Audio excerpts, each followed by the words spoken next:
अच्छा, ये तो हम सब ने सुना है कि इंसान का पल-पल बहुत कीमती होता है, लेकिन जो सुबह का 1 घंटा होता है ना, यकीन करें, वो इतना कीमती होता है ना, क्योंकि उसमें जो हम बरकतें समेट रहे होते हैं ना, बरकतें हमारी ज़िंदगी में ऐड हो रही होती हैं। मैं कहती हूँ उसका कोई नेमो-बदल नहीं। इसीलिए मेरी कोशिश होती है मैं सुबह फ़जर के बाद उस 1 घंटे को यूटिलाइज़ करके अपनी ज़िंदगी को सुकून और अपने घर को जन्नत बनाने की पूरी कोशिश में लगी होती हूँ। तो बस आज अपनी छोटी-सी रूटीन आप लोगों के साथ शेयर करूँगी, सो लेट्स गेट स्टार्टेड। अस्सलाम वालेकुम everyone, welcome to how makeup Alvasha. Hope you all are doing good. अल्हम्दुलिल्लाह आई एम आल्सो गुड। जी हाँ, आज की वीडियो बहुत मज़े की होने लगी है कि मैं किस तरीके से पूरा दिन स्पेंड करती हूँ और किस तरह मेरे कामों को निपटा लेती हूँ, मैं टाइमली मैनेज कर लेती हूँ। टाइम मैनेजमेंट मैं कहती हूँ की फैक्टर है, उसके बगैर तो आप कुछ कर ही नहीं सकते। अच्छा, मैं ना सुबह सुबह उठ के फ़जर की नमाज़ पढ़ के, कुरान की तिलावत करके, क्योंकि ज़िंदगी का सुकून इन्हीं चीज़ों में तो है। अल्लाह की कलाम को पढ़ के जो सुकून मिलता है ना, यकीन करें, जो दिल को आपका रास्ता मिलता है ना, मैं कहती हूँ उससे बेहतरीन रास्ता तो कोई है ही नहीं है। तो उसके बाद जी फिर मैंने यहाँ पे क्या किया, मोहम्मद बेटा यहाँ पे सोए थे। आजकल ना मेरा गला बड़ा ख़राब हुआ हुआ है, घर में काफ़ी हमारे बड़ों का भी ख़राब हुआ है। एक्चुअली पिछले दिनों हम इस्लामाबाद गए थे, 2 दफ़ा इस्लामाबाद का टूर कर लिया था, तो बस कोल्ड ड्रिंक्स वगैरह पी हैं, जूसेस पिए हैं, तो गला ख़राब। बड़ी बेहतरीन रेमेडी बताने लगी हूँ। मुनक्का जो है ना, मुनक्का ईज़िली पंसार की दुकान पे अवेलेबल होता है। तो ना मुनक्के में इस तरीके से अच्छे से इसको धोना है। धोने के बाद देखिए मैंने इसको रात को ना भिगो के रख दिया था पानी में। फिर सुबह उठते सारी मैंने छुरी से कट लगाया और इसके अंदर से बीज निकाल देना है आपने, ठीक है? छोटा-सा कट निकाल के और लगा के और बीज निकाल देना है। तो बस ये 2 ही बड़े होते हैं। मैंने सिर्फ़ 2 जो है ना वो खाए, और 2 मतलब मैंने 1 मोहम्मद के लिए रख दिया और 2 जो हैं वो मेरे घर में बड़े थे उनके लिए मैंने रख दिया। और इसको किस तरीके से खाना है वो भी मैं आपको बताती हूँ। ये सिर्फ़ आपने 3 दिन खाना है, यकीन करें आपका गला ठीक हो जाएगा। मेरे साथ तो मतलब ये मैजिकल रेमेडी मुझे लगी। मैंने कहा है ना, मेरे घर वाले ना ये टोटके, नुस्खे इनको बड़ा बिलीव करते हैं और माशाल्लाह से ये बहुत ज़्यादा मुझे लगता है यूज़फुल साबित होते हैं एज़ कम्पेयर टू कि आप इतनी हेवी स्टेरॉइड्स और मेडिसिन खा लो। स्टार्टिंग में कोशिश करो अगर इन टोटकों से, इन नुस्खों से, ऑर्गेनिक चीज़ों से आराम मिल जाए, तो ये आपने लाज़मन करना है। यकीन करें आप लोग मुझे दुआएँ देंगे। यहाँ पे बीज मैंने निकाल दिया था। अब इसको ना मैंने पहले से ही चूल्हा ऑन करके रख दिया था हल्की आंच पे, और अब मैं इसको सेक लूँगी। तवे के ऊपर इसको हमने सेकना है ताकि वो जो पानी में हमने डिप करके रखा था ना, इसका गीलापन वो जो है अच्छे तरीके से ड्राई हो जाए, और सेक भी लेंगे। तो बस थोड़ा-थोड़ा ज़्यादा नहीं, और देखा मैंने तवे की साइड से सेका है इसको। ये देखें, आप देखें मैंने बीच में नहीं रखा, इसको जलाना नहीं है और चूल्हा बंद कर देना है। बस थोड़ा-सा गर्म करना है तवे को और फिर चूल्हा बंद कर देना है। इस तरीके से आपने दोनों तरफ से सेक लेना है। और फिर क्या करना है, सेकने के बाद आपने ये देखें मैं साइड उसकी बदलती रही हूँ। फिर क्या है, काली मिर्च आपने इसके ऊपर डालना शुरू कर देनी है। जैसे सैंडविच नहीं बनाते, उसके अंदर ब्रेड के अंदर अंडा लगा के फिर उसको फ़ोल्ड कर देते हैं, तो इस तरीके से देखिए छुरी से ना मैं इसको प्रेस कर रही हूँ ताकि इसके अंदर से जितना भी वो मॉइस्चर है ना वो सारा ड्राई हो जाए। और फिर ये देखिए ब्लैक पेपर आपने और बस जी काली मिर्च हमने क्या करना है, इसके ऊपर इस तरीके से मैं ऐड कर दूँगी। कोई बात नहीं, अगर एक्स्ट्रा भी होती है, ज़्यादा भी होगी, इसमें कोई क्वांटिटी नहीं है, बस आपने इसको भर देना है। और अब इसको ना छुरी की मदद से, ये देखिए हाथ की मदद से भी आप कर सकते हैं, इस तरीके से इसको फ़ोल्ड कर देना है आपने। ये देखिए जी, ये सैंडविच सा बन गए। इसके बाद लेकिन एक चीज़ का ख़्याल रखना है, कोई पानी 1 घंटे तक आपने पानी नहीं पीना, गले को बिल्कुल ऐसे रखना है। क्योंकि मैंने नाश्ता देर बाद करना था, तो मैंने सोचा मोहम्मद बेटा भी यहाँ पे उठ के चुके थे, क्योंकि आजकल ना वो फजर के टाइम उठ जाता है, तो मैंने सोचा चलो उसको मैंने दूध वगैरह तो पिला दिया, वो 2 घंटे सोने के बाद ही नाश्ता करेगा। इस वजह से फिर ये टाइम बेस्ट था, वरना आप ये रात को भी लेके फ़ौरन सो जाएँ, मतलब नमाज़ वगैरह पहले पढ़ लें और इसको बाद में, फिर कोई ब्रश वगैरह नहीं करना, कोई गले को कोई चीज़ नहीं लगानी आपने। बस ये खा के आपने 1 घंटा रेस्ट देना है गले को, 1 से 2 घंटे। तो ये देखिए जी, मैंने इस तरीके से इसका सैंडविच बना दिया, और ये नीम गर्म ही खाना है आपने, मतलब इतना भी गर्म नहीं करना आपने। मैंने आपको पहले ही बताया कि नॉर्मल टेम्परेचर पे तवे पे आपने रखना है, सेकना है इसको, और बस इसको नीम गर्म आपने खा लेना है। कुछ भी नहीं पीछे से खाना, और गले को ऐसे ही रखना है। ये आपको मैजिकल रिज़ल्ट देगा। माशाल्लाह से मेरा गला बिल्कुल ठीक हो गया। मैंने सिर्फ 2 दिन खाया, आज फिर तीसरा दिन होगा तो आज खाऊँगी। अच्छा जी, फिर उसके बाद ये खिला-खिलू के मैंने मोहम्मद बेटा को सुला दिया था। अब ये टाइम होता है मेरे पास, इस टाइम ना मैं अपने काफ़ी काम निबेड़ लेती हूँ। जैसे हमारी होम ऑर्गनाइज़ेशन के लिए हमें कई बार टाइम नहीं मिल रहा होता, मुझे नहीं मिल रहा होता, तो मेरे पास सुबह का 1 घंटा होता है जिसमें जो मेरे पेंडिंग वर्क होते हैं मैं करती हूँ। जैसे आपने भी देखे, ये जितने भी हमारे पास ये इस तरह की चीज़ें होती हैं, ये जो पेचकस वगैरह होते हैं, ये जितने भी हमारे नट्स वगैरह होते हैं ना, इनको रखने के लिए हमें कोई ऑर्गेनाइज़र मिल नहीं रहा होता। तो बड़ा डीआईवाई ऑर्गेनाइज़र है, ये मैं आपको सिखाने लगी हूँ। बोतल हर घर में होती है। आपने गरम छुरी करके उसका आधा कट लगा देना है इसमें, ठीक है? पूरा कट नहीं लगाना। और इस तरह सारे के सारे आपके जितने भी ये यूटेंसिल्स होते हैं ना, जितनी भी चीज़ें होती हैं, टूल्स होते हैं, ये सारे इसमें, बड़ी बोतल ले लें, उसमें बड़ी चीज़ें आ जाएँगी। ये मेरे पास मीडियम साइज़ की बोतल पड़ी हुई थी, पानी की जो बोतलें होती हैं, जो कोल्ड ड्रिंक्स की बोतलें होती हैं, इस तरीके से आपने आधा कट लगाना है, उसको पूरा नहीं लगाना। और यकीन करें आपकी इतनी ईज़ी डीआईवाई चीज़ें ऑर्गनाइज़ हो जाती हैं ना, मुझे बड़ी खुशी होती है क्योंकि जिन घरों में बच्चे छोटे होते हैं ना, हमने एक-एक चीज़ को ऑर्गनाइज़ करना पड़ता है। फिर ये चीज़ें बड़ी ज़रूरी होती हैं, ज़ाहिर-सी बात है घर में ज़रा-सा मसला हो गया तो भई वो वाला पेचकस देना, वो वाला देना, तो वो 3 मुँह वाला देना, तो 2 मुँह वाला देना, तो 1 मुँह वाला देना। ये बड़ी चीज़ें होती हैं। देखिए जी, मेरा डीआईवाई करके माशाल्लाह से मैंने बॉटल को ऑर्गनाइज़ कर दिया, हर चीज़ मेरी आ गई। अब बड़ी बॉटल लूँगी तो बड़ी चीज़ें ऑर्गनाइज़ हो जाएँगी। तो मेरा ना ये 1 घंटा होता है, 1 डेढ़ घंटा सुबह का, जो मैं ना नमाज़ के बाद इसमें जो मेरे छोटे-मोटे काम होते हैं ना, इसमें निपटा लेती हूँ। जब तक मैंने नाश्ता नहीं बनाना होता ना, उससे पहले मेरे काम हो जाते हैं। जैसे मेरी एक आदत है, अगर आप भी अपनी इस आदत को मतलब ये वाली आदत अडॉप्ट कर लें, नहीं कि करें आपकी ज़िंदगी संवर जाएगी। रोज़ आपने आदत डाल देनी है, 1 घंटा आप लगाएँ या 15 मिनट लगा लें। उस 15-20 मिनट में जितने सूट इस्त्री होते हैं, जैसे मेरी स्पीड तेज़ है तो मैं 15-20 मिनट में 3 से 4 अदद सूट मेरे इस्त्री हो जाते हैं। ज़रूरी नहीं कि एक ही दिन तुसी बैठना ते सारे सूट करके उठना, नहीं।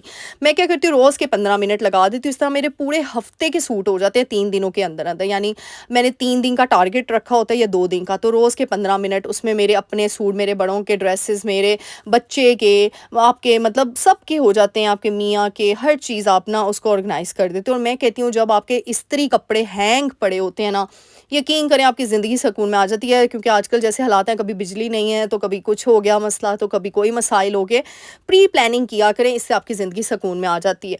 तो मेरा ये होता है, 10-15 मिनट मैंने अपनी इस्त्री पे लगाने होते हैं। ये सिर्फ 2-3 दिन की मार होती है, उसके बाद तो फिर आप पूरा हफ्ता सुकून में होते हो। सिर्फ 3 दिन आपने यूँ टाइम मैनेज करना है अपना, क्योंकि पूरा दिन हम बच्चों को भी देख रही होती हैं माएँ, फिर बाहर के काम, घर के काम, चीज़ें लानी। जैसे मैं शॉपिंग पे गई थी कल, वो व्लॉग भी आप लोगों के साथ शेयर करूँगी। तो ये 2 चीज़ें लेकर आई हैं, मुझे सीनरी इतनी खूबसूरत लगी, ये हैंडमेड थी। यानी पत्ते के ऊपर इन्होंने फ़ाबी अय्ये अलाई रब्बिकुमा तुकज़्ज़िबान लिखा हुआ था।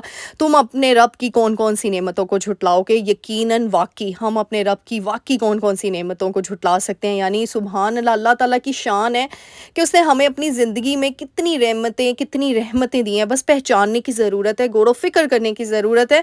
हमेशा मैं एक चीज़ कहती हूँ, कभी भी रोएँ ना, रोना-धोना छोड़ दें, अफ़सोस करना छोड़ दें, गिले-शिकवे करना छोड़ दें, क्योंकि अल्लाह सुब्हान ताला अपने नेक बंदों को ही आज़माता है। आज़माइशें आई हैं तो वो उसमें से सुरखरू भी आपको करेगा, यकीनन करेगा। आज अपनी एक खुशी भी आप लोगों के साथ शेयर करूँगी, क्योंकि मेरी बहनें मुझे दुआएँ देती हैं, तो आप सबके साथ ज़रूर शेयर करूँगी कि वाक़ई दुआएँ लगती हैं, दुआएँ मोअज़्ज़ात करती हैं वाक़ई में। और ऐसी दुआ जिसको आपको कहने की ज़रूरत ना पड़े, अगले बंदे के दिल से निकल पड़े। अच्छा जी, साथ में ये मैं छुरी भी लेकर आई थी। मुझे आपको पता है कुछ कलरफुल चीज़ें, मुझे यूनिक चीज़ें पसंद हैं, तो बस मैं एक चीज़ ये भी शामिल करना चाहूँगी। अब वो जो मेरे पास फजर के बाद 1 घंटा होता है ना, उसमें मैं अपनी वीडियो का भी कुछ पार्ट अगर रिकॉर्ड करना हुआ ना, जैसे मैं आपको ये नई चीज़ें शॉपिंग रात को लेकर आई हुई थी, अब मैंने वो सारी की सारी निकाल के चीज़ें सेट करनी थी। तो मैं अपना अपना सामान, कुछ मोहम्मद बेटा का सामान लेकर आई थी, तो ये इसी 1 घंटे के अंदर-अंदर मैं कर रही होती हूँ। और ये छुरी मुझे इतनी प्यारी लगी, इतनी क्यूट लग रही थी ना। मेरा वाइट चॉपिंग बोर्ड है, उसके ऊपर ये पर्पल कलर का मुझे बहुत, और इसका वो कवर भी था, और इतनी मतलब शार्प थी, लेकिन लगने वाली नहीं थी, कटने वाली नहीं थी। तो ये मुझे बहुत खूबसूरत लगी, जैसी मैं माँग रही थी। मुझे वैसे भी कलरफुल चीज़ें, यूनिक चीज़ें बड़ी फ़ैसिनेट कर रही होती है, तो फिर मैंने एक ले ली। मुझे हमेशा ज़रूरत की चीज़ ही मैं लेती हूँ, और मैंने एक ही ली, इवन के और भी थी, लेकिन मैंने कहा मेरी छुरियाँ ख़राब हो रही हैं, तो चलो एक ये वाली ले लेती हूँ। इस दफ़ा डिफरेंट स्टाइल की लेती हूँ छुरी, अच्छा लगता है, मज़ा आता है। और मैं कहती हूँ जब आपके पास प्यारी-प्यारी चीज़ें होती हैं ना, तो बड़ा मज़ा आता है काम करने को। वो हम बचपन में नहीं अपने गुड़िया के घर सजा रही होती थी, तो अब अपने घर को सजा रहे हैं। बस हम औरतें सारी उम्र यही तो करती हैं, बचपन में गुड़िया के घर सजा रही होती हैं, फिर असल ज़िंदगी में अपना घर सजा रही होती हैं। अल्लाह ताला हम सबको अपने हिफ्ज़-ओ-मान में रखे, खुशियाँ नसीब फरमाए, मेरी सारी बहनों को मुझ समेत। और थैंक यू सो मच, आप सबके प्यार का शुक्रिया बहुत-बहुत, क्योंकि आप लोग इतनी दुआएँ देते हो ना, बहुत-बहुत शुक्रिया। अच्छा जी, फिर यहाँ पे ना मैंने सबसे पहले अपने बड़ों को नाश्ता बनाकर दे दिया था, क्योंकि मैंने आपको बताया मेरे बड़े 7:30-8 बजे तक नाश्ता कर लेते हैं, लेकिन बाकी जो है ना वो 9 साढ़े 9 तक करते हैं। मोहम्मद बेटा यहाँ पे मैंने उसको सुला देती हूँ, वो क्योंकि मुझे होता है वो उठ जाता है, फिर मैं उसको सुला देती हूँ। उसकी आदत मैंने डाली है कि 9:30-10 बजे तक उठे बच्चा, ठीक है, नींद अच्छे से पूरी कर लेता है। फिर उस ड्यूरेशन में मैं क्या करती हूँ, जल्दी से सफाई-सुथराई कर लेती हूँ। अब जैसे कारपेट है, कारपेट के ऊपर मैं झाड़ू नहीं लगाती, ये ब्रश मिलते हैं, ब्रश से बहुत अच्छी सफाई हो जाती है। और कई बार क्या होता है, बाल वगैरह भी होते हैं, कुछ गंद होता है ना कारपेट के ऊपर चिपक जाता है, उतरता नहीं है, तो इस ब्रश से बहुत अच्छी सफाई होती है। हाँ, थोड़ी-सी मेहनत ज़्यादा होती है, लेकिन फिर ये होता है कि जब बच्चे सोए होते हैं ना, माँ के लिए बड़ी आसानी होती है। फिर झटपट स्टाइल में मैं यहाँ से सारा गंद वगैरह उठा लेती हूँ, झाड़ू वगैरह, पोछा वगैरह लगा देती हूँ, मॉपिंग कर लेती हूँ। इससे मुझे बहुत आसानी होती है। फिर मैं बाकियों के लिए नाश्ता बना के आराम से 12 बजे फिर गैस जब आ जाती है, क्योंकि 9:30 तक गैस चली जाती है फिर जब 12 बजे आती है ना, मेरे पास बहुत आसानी होती है। अब यहाँ पे छोटी-मोटी चीज़ें हैं, जैसे अब पता है जिन घरों में बच्चे माशाल्लाह से होते हैं, अल्लाह ताला बच्चों को ज़िंदगी अता करे, आमीन, लंबी ज़िंदगी दे। तो बच्चों की चीज़ें तो आपको पता है गिरी-फिरी होती हैं। फिर मैं नहीं मना करती अपने बेटे को, मैं कहती हूँ ठीक है कोई बात नहीं। बच्चे क्या बड़े क्या सभी चीज़ें जो है ना अपनी जगह से इधर-उधर रख देते हैं, तो हम औरतें ही हैं बेचारी, हर चीज़ को जगह पे रखती हैं। ये इसका जो ड्राइंग एरिया, हमारा ड्राइंग रूम है ना, इसको बस मैंने इसका प्ले एरिया ही बनाया हुआ है, तो बस यहाँ पे इसकी चीज़ें वगैरह आप देख ही सकते हैं, हर जगह पे सेट है। आज मैंने कर्टन्स धोने थे, मेरे कर्टन्स कुछ गंदे हुए हुए थे, तो मैंने कहा आज ये मैं टारगेट कर लेती हूँ। छोटा-छोटा जो काम होता है ना, जैसे मशीन का काम है, मशीन एक दफ़ा लग जाती है, फिर कपड़े तो मशीन ने खुद ही धोने होते हैं। ये होता है कि चलो सुबह-सुबह अगर हमने कामों को स्टार्ट कर दिया ना, तो बरकत से ना जल्दी आप ख़त्म कर लेते हो, जल्दी काम निबट जाते हैं, रेदर देन कि बच्चे उठ जाएँ, आप कामों को लेके बैठे रहो। अब यहाँ पे मैं कर्टन्स उतारने लगी थी, फिर मैंने कहा चलो अभी जो है ना मैं इसको उतारती हूँ, पहले अंदर वाले कर्टन्स मैं उतार दूँ, यहाँ पे भी सेट कर देती हूँ, फिर जल्दी से अपनी-अपनी जगह पे चीज़ें रखी। तो बस मेरा टारगेट होता है कि मैं अपना ड्राइंग जो रूम है, बैठक है, जो मेरा डाइनिंग एरिया, मैं इसको साफ़-सुथरा कर लूँ, किचन साफ़-सुथरा कर लूँ, अपना कमरा साफ़-सुथरा। और अच्छा जी, यहाँ पे मैं आप सबका शुक्रिया अदा कर रही थी, बहुत-बहुत शुक्रिया इतने प्यार का, इतने सपोर्ट का। बस मैं माज़रत करती हूँ, थोड़ा वीडियो ऊपर-नीचे हो गई थी। आपको बताया था इस्लामाबाद का टूर था, कहाँ गई थी, क्यों गई थी, पता है कुछ चीज़ें होती हैं, प्राइवेसी होती है, आपको पता होता है, हम सारी चीज़ों को बता नहीं सकते, बोल नहीं सकते। लेकिन बहरहाल आप सबकी दुआओं का शुक्रिया, क्योंकि मेरा एक काम था वो पेंडिंग हुआ था, लेकिन अल्हम्दुलिल्लाह वो हो गया। आप सबकी दुआओं का बहुत-बहुत शुक्रिया। इसीलिए तो नहीं मैं कहती मेरी शेरनियों, मेरी बब्बर शेरनियों, बस आप लोगों के प्यार की वजह से आपी रोज़ आती है, आप लोगों के लिए व्लॉग बनाती है, और बस जैसे उसको टाइम मिलता है ना, लेकिन अब इंशाल्लाह कंसिस्टेंसी थोड़ी ठीक करनी है, क्योंकि बहुत होगी आराम सुकून। बस इस तरह मुझे अपनी दुआओं में याद रखना है, ढेर सारी दुआओं में। मोहम्मद बेटा का पूछे थे आप लोग, बिल्कुल ठीक हो गया है मोहम्मद, अल्हम्दुलिल्लाह, इंशाल्लाह जल्दी व्लॉग में आएगा। अब यहाँ पे फिर जैसे ही नाश्ता वगैरह जब सब ने कर लिया ना, तो 10 बजे का टाइम जब होता है ना, उसमें मैं क्या करती हूँ, सारे बर्तन शर्तन एक ही दफ़ा धोती हूँ, मैं नहीं बार-बार अब धोती कि नाश्ते के बर्तन मैं सारे। हाँ, जो न्यूक्लियर फैमिली है उनके 2-4 बर्तन होंगे, जहाँ माशाल्लाह ज़्यादा अफराद हैं, फिर आप देख ही सकते हैं वहाँ पे ज़्यादा बर्तन होते हैं। तो मेरी कोशिश होती है इस टाइम पे जो दूध के बर्तन होते हैं ना, वो भी मैं खाली कर दूँ, फ्रिज को खाली करके रख दूँ।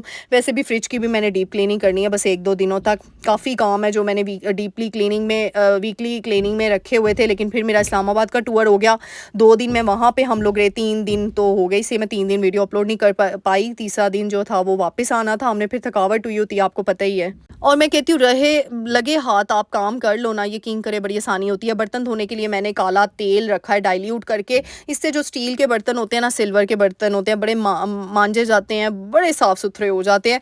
थोड़ा सा हमने क्या करना है, स्मार्ट वर्क करना है, थोड़े गैजेट को, थोड़े टूल्स इस तरीके से इस्तेमाल करने हैं जो कि आपके काम को आसान बना दे। और टाइम मैनेजमेंट ये नहीं होती लकीर का फ़कीर बन जाए कि सुबह 6 बजे ये करना है, 7 बजे ये करना है, 8 बजे ये करना है। नहीं, टाइम मैनेजमेंट ये है कि आपने दिमाग लगाना है कि अच्छा इस टाइम पे मेरा ये काम, फॉर एग्जांपल अगर 8 बजे नाश्ता बनाते हैं, उस दिन गैस चलेगी, तो इट्स ओके, आप 8 बजे कोई और काम कर लें। 9 बजे गैस आ जाएगी, फिर आप दूसरा काम कर लें गैस वाला। जैसे मेरी गैस 12 बजे आती है, मेरी कोशिश होती है मैं 11 बजे तक अल्हम्दुलिल्लाह घर के सारे काम मैनेज करके मैं फ्री हो जाती हूँ। फिर 1 घंटा मोहम्मद बेटा के साथ मैं क्वालिटी टाइम स्पेंड कर लेती हूँ, क्योंकि बच्चों को भी हमने दीन और दुनियावी दोनों तालीम देनी है, क्योंकि वो फ़ायदा ही नहीं होगा अगर हम बच्चों को सिर्फ़ और सिर्फ दुनियावी तालीम देंगे। उनको खाना दे दिया, उनको खिला लिया, उनको टीवी दिखा दिया, नहीं, हमने उनको दुनियावी और दीनी दोनों तालीम देनी है। और मैं कहती हूँ जितना माँ-बाप एंगेज रखेंगे ना अपने बच्चों को, जितना टाइम वो अब देंगे, तो जब हम एजेड हो जाएँगे ना, तो हमारे बच्चे वो क्वालिटी टाइम, हमें वो आउटपुट हम देंगे, उस टाइम पे फीडबैक देंगे। इसीलिए अपने बच्चों को कभी निग्लेक्ट ना करें, चाहे वो छोटे हैं। कुछ माँ-बाप क्या कहते हैं, अभी तो बच्चा छोटा है, हमने क्या करना है बात करके। नहीं, बच्चे के साथ इमोशंस को एंगेज करें, अपने इंडल्ज करें कि उसके इमोशनली जो है ना उसके साथ अटैच्ड हों, ताकि वो बच्चे के अंदर आपका एहसास तो आए। आपको क्या पता, वो तो छोटा सा बच्चा है, वो तो फरिश्ता नुमा बच्चा है, वो तो आपकी चीज़ों को, आपके इमोशंस को पिक करता है। तो बस ये छोटी छोटी चीज़ें होती हैं जो माँ बाप को समझनी चाहिए, बाप को भी और माँ को भी। फिर यही फीडबैक, यही आउटपुट जो है ना, एक टाइम आता है जब बच्चे माँ बाप को दे रहे होते हैं। मैं तो ऐसे यही कहती हूँ कि बच्चे जो है ना सदका जारिया होते हैं माँ बाप के लिए, इसीलिए हम ऐसी तरबियत कर दें। कल को देखो, मरना तो हर किसी ने है ना, पर परमानेंट ज़िंदगी तो है नहीं, तो जब कब्र में जाए ना तो पीछे कोई हो दुआएँ देने के लिए, और उसकी नस्ल हो, उसके आने वाली जो नस्ल है जो उसने चलानी है वो भी हमें दुआएँ दे रही हो। जैसे मेरा बेटा है तो मैं ये सोचती हूँ कि आने वाली हो जो मुझे दुआएँ दे के किस शहज़ादी ने इसकी परवरिश की है, मेरी ये सोच है। मैं ये सोच रख के अपने बेटे को ना मैं उसकी परवरिश करती हूँ कि मैंने अपने बेटे को ऐसा बनाना है ना कि उसको एक औरत की इज़्ज़त करना है, चाहे वो माँ है, बेटी है, बहन है, बीवी है, बहू है। क्योंकि अगर एक मर्द की तरबियत अच्छी हो जाती है ना तो दुनिया की कोई औरत भी रोएगी नहीं, उसकी आँख में आँसू नहीं आएँगे, क्योंकि उस मर्द को पता होगा कि मैंने बैलेंस कैसे रखना है, मैंने अपनी माँ में, अपनी बीवी में, अपनी बहन में, अपनी बेटी में, अपनी बहू में कैसे मैंने डिफ़रेंस रखना है, कैसे बैलेंस रखना है। और मैं समझती हूँ एक मर्द ब्रिज होता है, उसे अपनी माँ का भी पता होता है, बेटी का भी, बीवी का भी। और मैं कहती हूँ जब एक मर्द आप बैलेंस करके ज़िंदगी गुज़ार रहा होता है ना, चला रहा होता है, अल्लाह ताला उससे बड़ा खुश हो जाते हैं, और उस अज़वाजी ज़िंदगी में और उसकी दुनियावी और आखिरत की ज़िंदगी में बहुत ज़्यादा उसे ब्लेसिंग से नवाज़ देते हैं। ये मेरा पर्सनल, मैं आपको बता रही हूँ ये चीज़ जो मैं फ़ील करती हूँ, जो मैंने चीज़ें देखी हुई हैं। अल्हम्दुलिल्लाह। तो बस इस वजह से ना मुझे लगता है हम माँओं को अपने बेटों की परवरिश पे बहुत ज़्यादा, हम बेटियों पे तो बड़ा ज़ोर लगा रहे होते हैं, ऐसे नहीं तो ऐसे नहीं, लेकिन हम बेटों के मामले में थोड़ा-सा इग्नोरेंस कर लेते हैं, जो कि गलत बात है। बस फिर यहाँ पे मैंने बर्तन-शर्तन धो दिए, थोड़ा टाइम लेती हूँ, जब काउंटर टॉप साफ़ कर लेती हूँ, चूल्हे की सफाई हो जाती है, तो फिर मैं क्या करती हूँ, बर्तन सँभाल देती हूँ, थोड़े से ड्राई होते हैं। कभी भी गीले-गीले बर्तन मत सँभालें, क्योंकि उनके ऊपर निशान पड़ जाते हैं बर्तनों के ऊपर। फिर उसके बाद जी यहाँ पे मैंने बर्तन धोने के बाद सँभाल दिए, तो ये जो बर्तनों का रैक होता है ना, ज़्यादातर मैं इनको रात को टाइम धो लेती हूँ। लेकिन वही बताया, लकीर का फ़कीर नहीं होता, कभी-कभार नहीं रात के टाइम धोया जाता। जैसे 2-3 दिन से तो मैं बाहर थी, फिर 2-3 दिन और लग गए। मैंने सोचा चलो आज लगे हाथ ही बर्तन तो धोए हैं, जैसे ही आपको लगे ना थोड़ी-सी भी ग्रीसी हुई है, क्योंकि यही तो चीज़ है, थोड़ी-थोड़ी चीज़ों को साफ़-सुथरा करते जाएँगे ना, हाइजीन मेंटेनेंस। फिर मुझे सारे कहते हैं जी आप किचन में चींटियाँ ना आएँ, आप इसकी कोई रेमेडी बता दें। इसका चींटियाँ बेट एक ही चीज़ है जो चींटियों को मना करेगी, वो है आपकी सफाई-सुथराई बस। कीड़ा-मकोड़ा, चींटियाँ कभी भी उस किचन में नहीं आ सकती जिस किचन में सफाई-सुथराई होती होगी, कॉर्नर-कॉर्नर पे, कोने-कोने पे। सिर्फ़ ऊपर से नहीं करनी, कोने-कोने साफ़ करने हैं, फिर जाके आपका किचन, आपका घर सुकून में आएगा। तो बस ये छोटी-छोटी चीज़ें होती हैं जो आपको सुकून में देती हैं। फिर साथ ही ये गैजेट्स, ये टूल्स इस तरीके से रख लें, जैसे ये मैंने $1 शॉप से ये छोटा-सा वाइपर ख़रीदा था। यकीन करें इससे इतना ईज़ी होता है कि आपको वो कपड़े नहीं मारने पड़ते काउंटर टॉप पे। सिंपल पानी गिराओ, सरफ़ वाला या दूसरा पानी गिराओ और साथ ही वाइपर लगा दो, इतनी आसानी होती है ना। फिर उसके बाद ये जो किचन टॉवल्स होते हैं ना, जो किचन के हम कपड़े काउंटर टॉप पे माइक्रोफाइबर क्लॉथ है। वैसे एक बात बताऊँ, माइक्रोफाइबर क्लॉथ तो कभी मत यूज़ कीजिएगा, यकीन करें इतने महंगे आते हैं ना, और ये गीले जगहों पे ना इस्तेमाल करें। हाँ, डस्टिंग पर्पज़ के लिए बहुत अच्छे हैं, यकीन करें मैं तो फंस गई हूँ लाकर। मैंने पक्का एक वादा कर लिया अपने साथ, मैंने अब माइक्रोफाइबर क्लॉथ नहीं यूज़ करने, बस नेक्स्ट टाइम। ये बस आखिरी था जो मैं लेकर आई थी, लेकिन इसको रोज़ मुझे धोना पड़ता है। मैंने क्या किया, पानी में सरफ़ डाल दिया, थोड़ा-सा विनेगर, बेकिंग सोडा भी ऐड कर सकते हैं आप लोग। और फिर जितने भी किचन टॉवल्स होते हैं ना, ये जो हमारे काउंटर टॉप के होते हैं कपड़े, एक ड्राई मैंने रखा है पर्पज़ के लिए, एक उसके जो है ना उसके लिए रखा हुआ है साफ़-सुथराई के लिए। उसको मैं डिप करके रख लेती हूँ। फिर यहाँ पे साथ ही मैंने मोटर वगैरह चलाती हूँ, फिर पानी वगैरह भरना होता है। सुबह-सुबह ये 1 घंटे में सारा काम हो जाए ना, यकीन करें आपकी पूरा दिन आपका सुकून में गुज़रता है। हाँ, 1-2 घंटे लगते हैं जिसमें आपका काम मैनेज हो जाता है। आप 10-10 मिनट भी लगाओ ना, लेकिन ये शुरू में होता है एज़ अ बिगिनर, आपको थोड़ा टाइम ज़्यादा लगता है। आहिस्ता-आहिस्ता आपका टाइम सही लगना शुरू हो जाता है। फिर यहाँ पे पानी वगैरह मैंने कहा भर लूँ, इस तरह की पानी की ये जो कोल्ड ड्रिंक्स की बोतल होती है ना, मैं वेस्ट नहीं करती, मैं सँभाल के रख लेती हूँ। क्योंकि जो हांडियों में पानी वगैरह यूज़ होता है ना, वो मैं बार-बार सिंक से, टैप से नहीं फ़िल करती, मैं बोतलें फ़िल करके रख लेती हूँ। जब मोटर चलती है, वाल्व बंद होता है, फिर वो प्रॉपर एक पीछे से सही वो जो होता है ना अंडरग्राउंड वाटर सही वाला आता है, साफ़-सुथरा पानी आता है, वो मैं भर के रख देती हूँ। तो बस जी पीने वाला पानी बॉयल कर लेते हैं हम लोग, और ये हांडियों वाला पानी इस तरीके से मैं पानी की बॉटल्स भर के रख लेती हूँ। मुझे बड़ी आसानी होती है, जैसे मैं आटा गूँध लेती हूँ, फिर मुझे उस टाइम पे बार-बार इधर-उधर से पानी नहीं इकट्ठा करना पड़ता, बल्कि मेरी बॉटल्स रीफ़िल होती हैं। तो ये मैं सुबह 1 घंटे लगा के अपने पूरे दिन की प्लानिंग करके ना, मैं यकीन करें मैं बड़ी हो जाती हूँ, मैं सुरखरू हो जाती हूँ और मैं टेंशन फ्री हो जाती हूँ। ये है छोटी-सी ज़िंदगी का राज़, सुकून वाली ज़िंदगी का राज़। उम्मीद करूँगी आज की वीडियो बहुत पसंद आई होगी। ये थी, मैं शॉपिंग पे गई थी, शादी भी आ रही है, किसकी शादी आ रही है वो भी बताऊँगी, शादी की तैयारियाँ हो रही हैं, पर समझ नहीं आ रही कौन-सा ड्रेस बनाऊँ। आप लोगों से ज़रूर मशवरे लूँगी जब जैसे ही जाऊँगी बाज़ारों में। उम्मीद करती हूँ आज की वीडियो बहुत पसंद आई होगी। मेरे चैनल को लाइक, शेयर, सब्सक्राइब करके जाइएगा। अपनी दुआओं में याद रखिएगा, ढेर सारी दुआओं में।